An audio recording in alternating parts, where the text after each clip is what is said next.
काफी डरे हुए यहाँ पर हैं यमुनानगर में, जहां पिछले कई दिनों से काफी कम मरीज थे, तो वहीं पिछले कुछ दिनों में ही पॉजिटिव संख्या 57 हो चुकी है। सोमवार को जिले में 19 लोगों की रिपोर्ट पॉजिटिव आई है, जिसमें एसपी कमलदीप गोयल, जेल का मुलजिम और स्कूल के बच्चे शामिल हैं। 15 से 18 साल तक के बच्चों में भी वैक्सीनेशन का काम शुरू हो गया है। जिले में कोरोना के हालात को लेकर हमारे संवाददाता देवीदास शारदा ने सीएमओ ने डॉक्टर विजय दहिया से विशेष बातचीत की। आइए देखिए। No mask, no service, no vaccination, no entry को लेकर सरकार सख्त है। किसी भी आदमी को जो है एंट्री नहीं दी जाती जब तक उसने वैक्सीनेशन नहीं लगवाई है। और जिले में कोरोना की क्या स्थिति है, इसको लेकर हमारे साथ मौजूद है सीएमओ डॉक्टर विजय दहिया।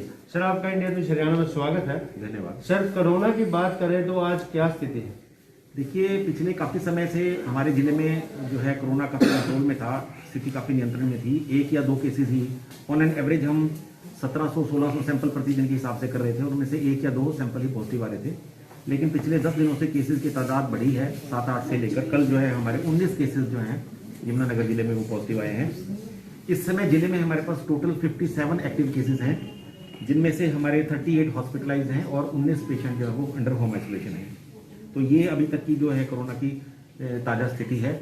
और जैसा हम सबको मालूम है कि अब सरकार ने इसमें काफ़ी जो है वो सख्ती इसमें बरतनी आरंभ कर दी है। अगर किसी व्यक्ति को वैक्सीनेशन नहीं हो रही है तो वो सार्वजनिक स्थान पर उसको जो है वो एंट्री नहीं मिल रही है, और मास्क लगातार जो है उसके लिए भी जो सख्ती बढ़ाई जाएगी। इसमें सर एसपी यमुनानगर कमलदीप गोयल भी कल जो 19 केस है उसमें कोरोना पॉजिटिव पाए गए।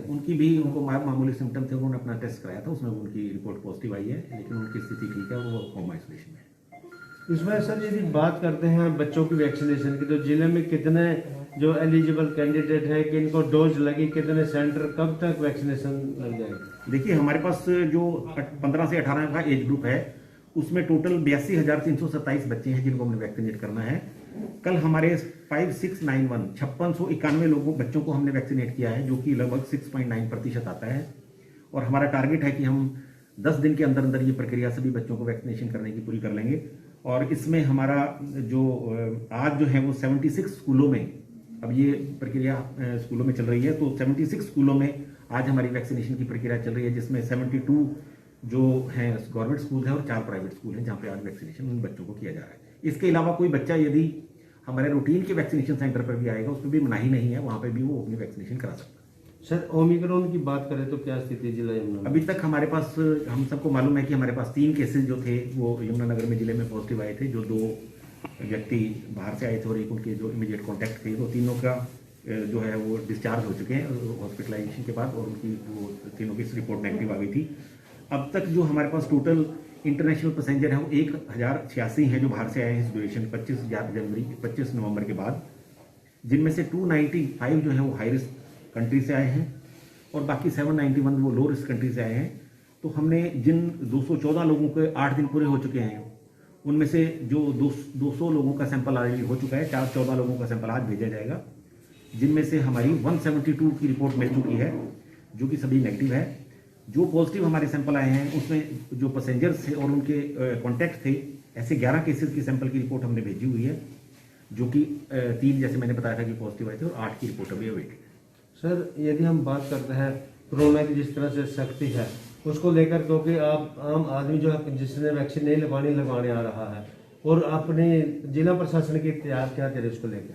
देखिए, हमारे लगभग 100 के स्थान ऐसे हैं, 100 के लगभग प्रतिदिन हम वैक्सीनेशन सेंटर बना रहे हैं। और स्कूलों के लिए जैसे मैंने कहा कि अभी हमने 72 अलग से स्कूलों में भी बच्चों को वैक्सीनेशन की प्रक्रिया आरंभ की है। इसके साथ साथ हम अपने जिले में कल से एक निरंतर के नाम से लगातार वैक्सीनेशन सेंटर जो है वो जो 24/7 कार्य करेगा, वो सिविल सर्जन कार्यालय में ही जो कोई भी व्यक्ति किसी भी समय आकर अपनी वैक्सीनेशन लगवा सकता है।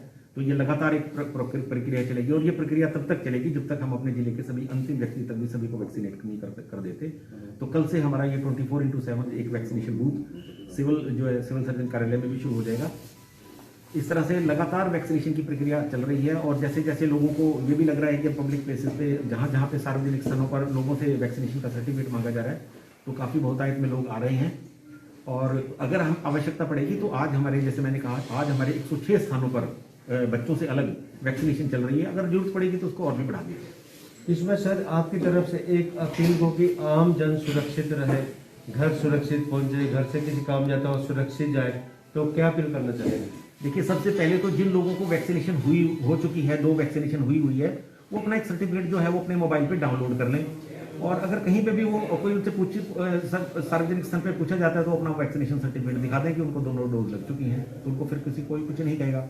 इसके साथ साथ जिसको वैक्सीनेशन नहीं लगी है अभी तक, वो आप किसी भी स्थान पर अपनी वैक्सीनेशन लगवा लें। उन लोगों की जिनकी सेकंड डोज अभी ड्यू है, अब नहीं हुई है, और उनको एक खुराक भी अगर लगी होगी तो उसको वैक्सीनेटेड ही माना जाएगा, उसको फिर किसी तरीके की कोई दिक्कत नहीं होगी। तो जिन लोगों ने अभी तक वैक्सीनेशन नहीं लगाई है लेकिन वो अभी भी अगर वैक्सीनेशन के लिए आगे नहीं आ रहे हैं, तो उनके लिए सख्ताई आवश्यक है, क्योंकि कोई भी नहीं चाहेगा कि कुछ लोगों की वजह से दोबारा से ये बीमारी बढ़े और वो फोकस बने और उनकी वजह से हमारे अलग अलग वेरिएंट आए।